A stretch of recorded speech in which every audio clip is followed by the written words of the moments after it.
മനുഷ്യനായി ജീവിക്കാനുള്ള ശൂരനാട്ടെ അവകാശ പോരാട്ടങ്ങളുടെ ജ്വലിക്കുന്ന ഓർമ്മകൾക്ക് 76 വയസ്സ് പിന്നിടുമ്പോഴാണ് CPIM സംസ്ഥാന സമ്മേളനം കൊല്ലത്തെത്തുന്നത്.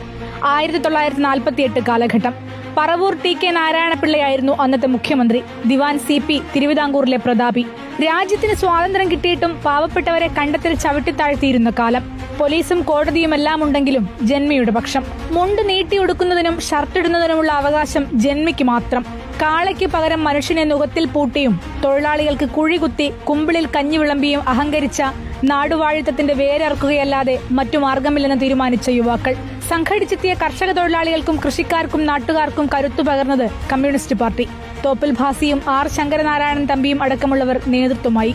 ജന്മിമാരുടെ വിലക്ക് ലംഘിച്ച് ഉള്ളന്നൂർ കുളത്തിൽ മീൻ പിടിക്കാൻ കമ്മ്യൂണിസ്റ്റുകാർ തീരുമാനിച്ചു. ജന്മിമാർ പ്രകോപിതരായി.